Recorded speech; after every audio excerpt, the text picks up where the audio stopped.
तो इसके अंदर अपने 92 के अंदर 1.2475 से डिवाइड कर देंगे। डिवाइड करने पर क्वेश्चन का आंसर मिल जाएगा। करते हैं डिवाइड।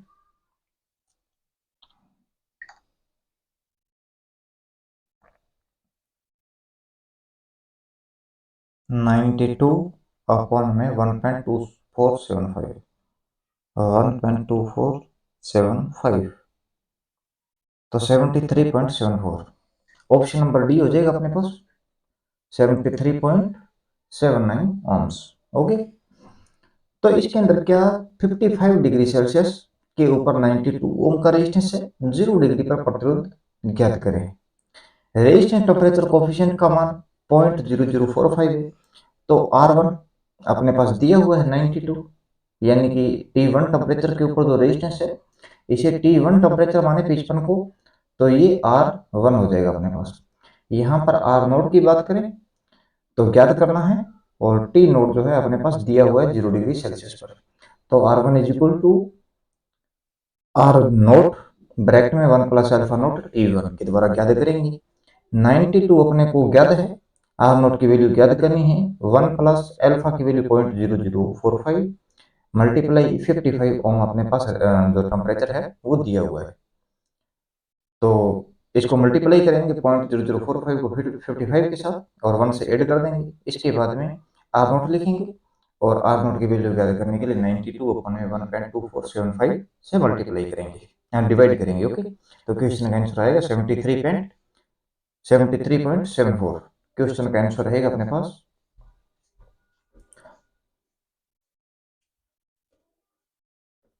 क्वेश्चन का आंसर होगा अपने पास बी 73.74। ओके। क्वेश्चन नंबर देखते हैं 251। कैटालिटिक कन्वर्टर का कार्य क्या होता है? क्या पल्सेटिंग डीसी को एसी में बदलने का रहता है, या DC to half wave rectifier में बदलता है, या हानिकारक गैसों को उपयोगी गैसों में बदलता है, या फेज कंट्रोल करता है? तो जो कैटालिटिक कन्वर्टर रहता है ये जो हानिकारक गैसें रहती है उनको प्योर गैसों के अंदर या उपयोगी गैसों के अंदर, यूजेबल गैसों के अंदर कन्वर्ट किया जाता है। ऑप्शन नंबर सी रहेगा अपने पास।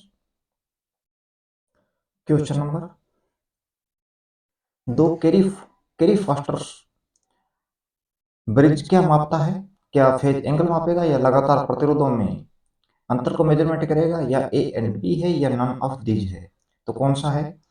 कैरी फोस्टर जो ब्रिज रहता है ये लगातार दो प्रतिरोधों में होते हैं उनके अंदर कंपैरिजन करता है। Carey Foster bridge option number B. जिस प्रकार अपने पास लो रेजिस्टेंस के अंदर लिखे लो रेजिस्टेंस, मीडियम रेजिस्टेंस और हाई रेजिस्टेंस। लो रेजिस्टेंस की वैल्यू होती है 1 ओम या 1 ओम से कम रहता है। मीडियम रेजिस्टेंस 1 ओम से लेकर 100 किलो ओम तक रहता है, और हाई 100 किलो ओम से ज्यादा होता है। ओके। लो की बात करें तो लो के अंदर अपने पास मेजरमेंट करने के लिए volt meter, ampere meter method use में लेते हैं, या केल्विन ड्यूल ब्रिज रहता है। केल्विन ड्यूल ब्रिज की सबसे ज्यादा एक्यूरेसी रहती है। कई बार आता है कि इसके अंदर अलग से रेजिस्टेंस लगाए जाते हैं, वो प्रतिरोध तापमान के प्रभावों को न्यूट्रलाइज करने के लिए लगाए जाते हैं। मीडियम के लिए यूज किया जाता है volt meter, ampere meter method. Okay. और सब्स्टिट्यूशन मेथड, सब्स्टिट्यूशन मेथड जो रहता है इसके अंदर भी एक एम्पियर मीटर लगा रहता है, एक स्टैंडर्ड मान का प्रतिरोध होता है। जब स्टैंडर्ड मान के प्रतिरोध के अंदर से जब धारा का मान प्रभावित होता है, जितना एम्पियर मीटर का डिफ्लेक्शन है उतना जिस अज्ञात मान के रेजिस्टेंस को मेजरमेंट कर रहे हैं, तो दोनों के अंदर जो एम्पियर मीटर रहता है इसके मान में डिफ्लेक्शन नहीं होना चाहिए, यानी कि चेंज नहीं होना चाहिए। ये अपने पास एम्पियर मीटर है। जिस प्रकार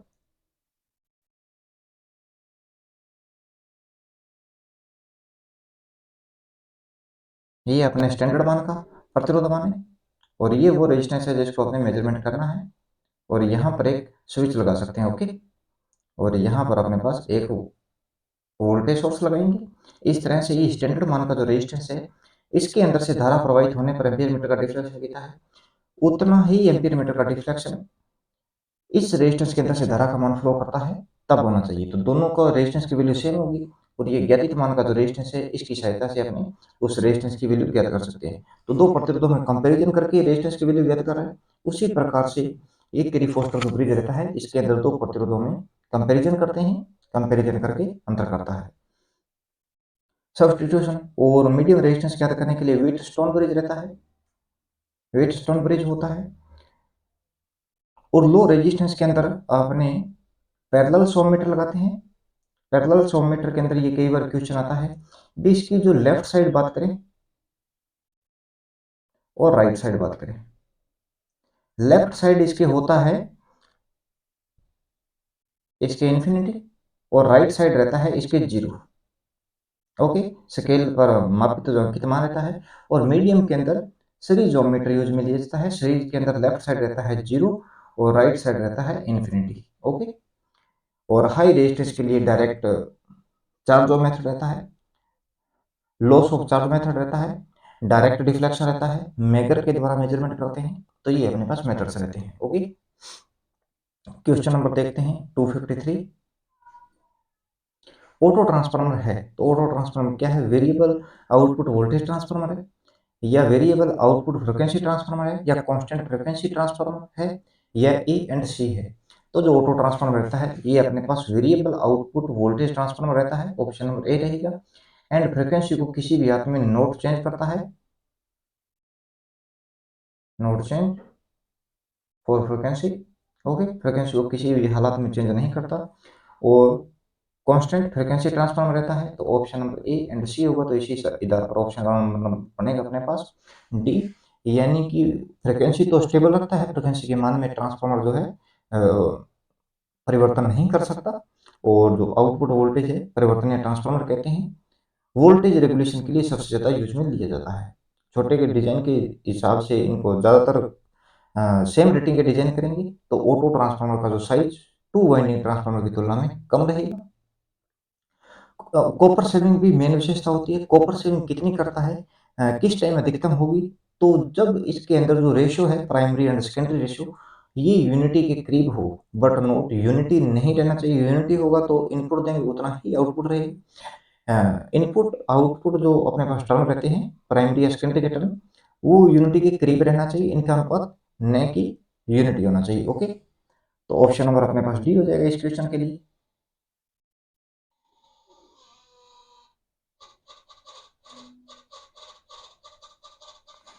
कॉपर एंड एल्यूमिनियम की चालकता महो पर मीटर में होगी। तो कॉपर के लिए जाता है 56 महो पर मीटर और एल्यूमिनियम के लिए 36 महो पर मीटर। कॉपर के लिए 56 और एल्यूमिनियम के लिए 36 महो पर मीटर, ऑप्शन नंबर बी हो जाएगा।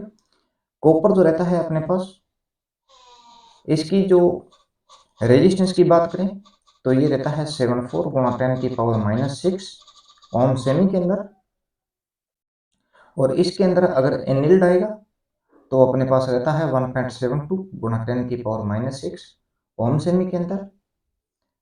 हार्ड ड्रॉन रहेगा जिसके द्वारा कम्यूटेड सेगमेंट्स वगैरह बनाए जाते हैं, तो उसके अंदर 1.78 गुणा 10 की पावर -6 ओम पर सेमी रहेगा, ओम सेमी के अंदर वैल्यू रहेगी। और एल्यूमिनियम के लिए रहता है अपने पास 2.69 10 की पावर -6 ओम सेमी के अंदर रेजिस्टेंस की वैल्यू होगी अपने पास। ओके,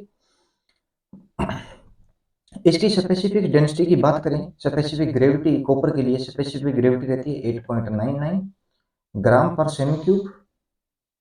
ओके, और एल्यूमिनियम के लिए रहता है 2.71 ग्राम पर सेमी क्यूब। ओके, जी पर सीसी।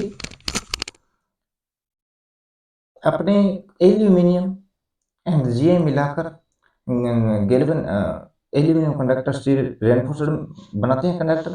तो उनके अंदर अगर 4:1 के अंदर मिलाया गया है, 4 अनुपात अपने पास है एल्यूमिनियम का और 1 अनुपात है गैल्वेनाइज्ड आयरन का, तो उस कंडीशन के अंदर इसकी स्पेसिफिक डेंसिटी रहेगी 3.70 स्पेसिफिक ग्रेविटी ग्राम पर सेमी क्यूब। ओके, 6:1 के अंदर रहेगा तो इसकी वैल्यू रहेगी 3.45 ग्राम पर सेमी क्यूब के साथ इसकी स्पेसिफिक ग्रेविटी रहेगी। याद रखना इंपॉर्टेंट है, क्वेश्चन का आंसर हो जाएगा अपने पास बी।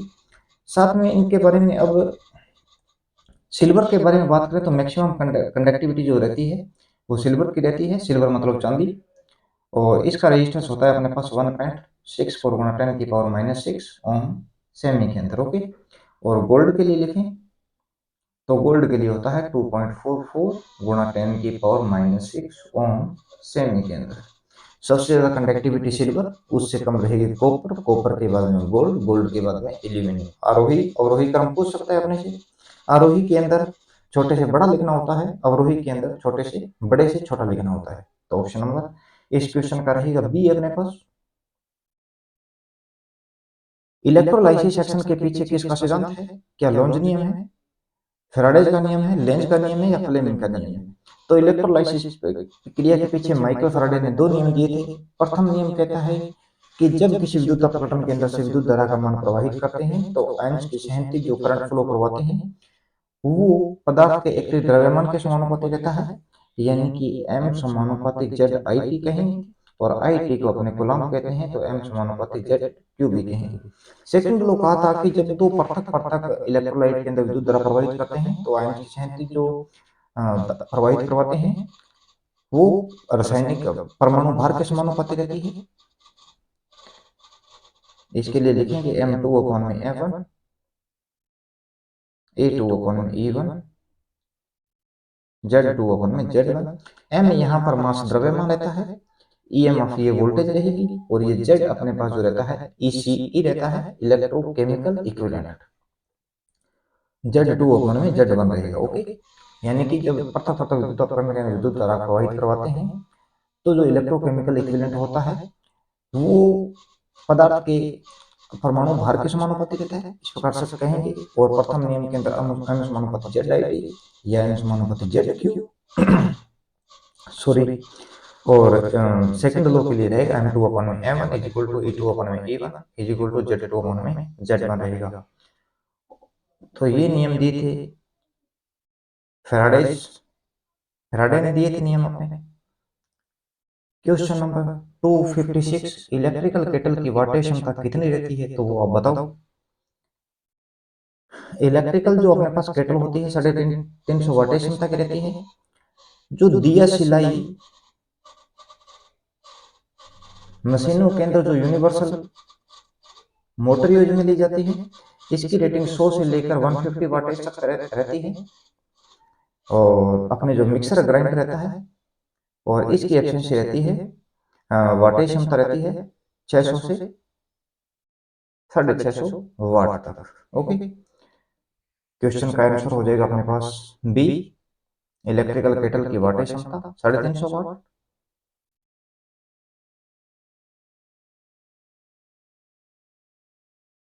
विद्युतशीलता की इकाई है, परमिटिविटी की यूनिट पूछ रहा है तो फेरड पर मीटर रहती है अपने पास।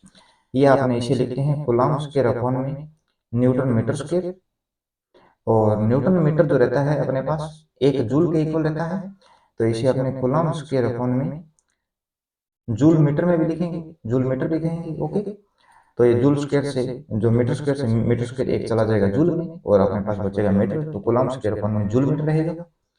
तो option number A and B दोनों हो गए, तो इस हिसाब से क्वेश्चन का आंसर बनेगा डी अपने पास फेरड पर मीटर रहती है परमिटिविटी की यूनिट, कूलम्ब स्क्वायर अपॉन में न्यूटन मीटर स्क्वायर रहता है, या कूलम्ब स्क्वायर अपॉन में जूल मीटर भी होता है। Question number 258, E is equal to 240 sine 628 T wave का औसत मान ज्ञात कीजिए। तो जो अपने पास वोल्टेज के लिए लिखते हैं वी मैक्स, ईएमएफ के लिए वोल्टेज के लिए V max sine omega T, और जो ओमेगा रहता है इसको अपने 2 पाई एफ लिखते हैं। और फ्रिक्वेंसी की यूनिट रहती है अपने पास हर्ट्ज में, और इस पर टोटल की यूनिट रहेगी रेडियन पर सेकंड के अंदर। ओके, तो यहाँ पर जो साइन के साथ वैल्यू लिखी जाती है ये मैक्सिमम वैल्यू होती है। 240 अपने पास मैक्सिमम वैल्यू है, तो ये अपने पास वेव नहीं बताई तो अपने साइन वेव मानेंगे नॉर्मली। फ्रिक्वेंसी ज्ञात करने के लिए 2 पाई से डिवाइड कर देंगे 628 को, फ्रिक्वेंसी आ जाएगी अपने पास। 240 को 240 मल्टीप्लाई बाई 0.637 से अपने मल्टीप्लाई करेंगे तो अपने को मिलेगा औसत मान 0.707 से मल्टीप्लाई करेंगे तो अपने को आरएमएस वैल्यू मिलेगी, या ई की वैल्यू अपन 1.414 से डिवाइड करेंगे तो भी अपने को आरएमएस वैल्यू मिलेगी रूट मीन स्क्वायर्स। तो क्वेश्चन का आंसर हो जाएगा अपने पास, करते हैं इसके अंदर।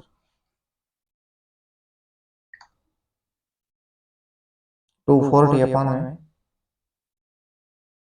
240 मल्टीप्लाई 0.637 152.88, ऑप्शन नंबर ए हो जाएगा। साइन के साथ जो वैल्यू लिखी जाती है ये मैक्सिमम वैल्यू रहती है, याद रखना। आरएलसी अनुनादी श्रेणी व समांतर परिपथ में क्वालिटी फैक्टर का मान क्या होगा यदि रेजिस्टेंस 4 ओम का है, इंडक्टेंस 16 हेनरी का है, कैपेसिटेंस 4 मिलीफेरेड का है। तो सीरीज एंड पैरेलल के अंदर क्या करना है, तो क्वालिटी फैक्टर के लिए अपना फॉर्मूला लिखते हैं रेजोनेंट फ्रीक्वेंसी अपॉन में बैंडविड्थ, ये आपने 1 अपॉन में cos फाई से लिखते हैं। क्वालिटी फैक्टर cos फाई के व्युत्क्रम अनुपात रहता है और cos फाई को r अपॉन में z लिखते हैं, तो इसका मतलब z अपॉन में r हो जाएगा। इंपीडेंस अपॉन में resistance omega l divided bye r लिखेंगे और 1 अपॉन में ओमेगा r c भी लिखेंगे। सीरीज के अंदर अपने को क्वालिटी फैक्टर ज्ञात करना है, तो इसके लिए फॉर्मूला रहेगा 1 अपॉन में r under root l divided by c। Parallels के लिए रहेगा r under root c divided by l। Okay, तो रेजिस्टेंस की वैल्यू है 4 1/4 अंडर रूट, इंडक्टेंस है अपने पास 16 हेनरी का और कैपेसिटेंस है 4 मिली फेरेड का, 4 और मिली को ऊपर देके किलो में कन्वर्ट कर देंगे, 1000 से मल्टीप्लाई किया तो यहाँ पर अपने को मिलेगा टोटल 4, तो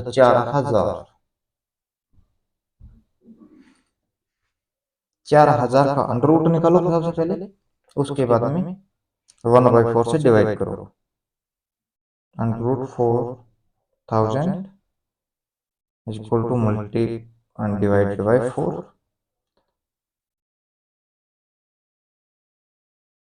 सीरीज के लिए रहता है अनुनादी, अनुनाद के ऊपर 1 अपॉन में r under root l divided by c, r under root c divided by l।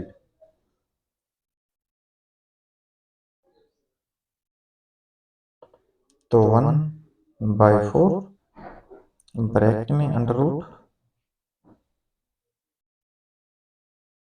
0.16 है अपने पास, कितना है 0.16 है, डिवाइडेड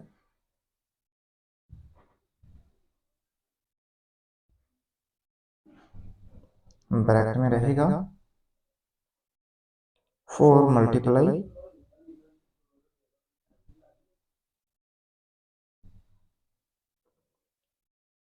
10 की पावर -3।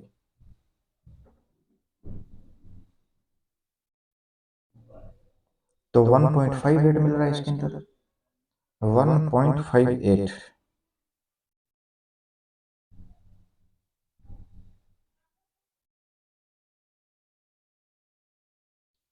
तो यहाँ पर शायद तक पॉइंट नहीं लगा, क्वेश्चन के हिसाब से आंसर बनेगा सी अपना।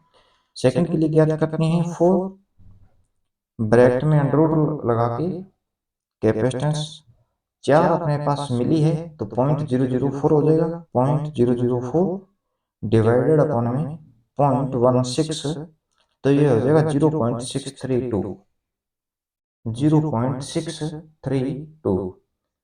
तो इस दोनों के लिए लिखो आप ऑप्शन 1.58 और 0.632 क्वालिटी फैक्टर की वैल्यू होगी। ऑप्शन में कुदरती लिखने में कहीं पर डाउट रह गया होगा, तो क्वेश्चन का आंसर कर लेना आपने 1.58 0.632। सीरीज के अंदर 1.58 क्वालिटी फैक्टर, पैरेलल्स के लिए 0.632 रहेगा। सीरीज के अंदर रहता है 1 अपॉन में r under root l divided by c और पैरेलल्स के लिए रहता है r under root c divided by l। Okay, तो ओके दोस्तों, आज आपने 259 क्वेश्चन कंप्लीट कर लिए हैं। अब तक कोई आपको डाउट लगे क्वेश्चन के अंदर, कोई समझ ना आया हो तो कमेंट बॉक्स में जरूर टाइप करना, आपको सोल्यूशन प्रोवाइड करवाएंगे। एंड मिलते हैं नेक्स्ट वीडियो लेक्चर में। टेक केयर, तब तक के लिए टेक केयर, बाय। ओके।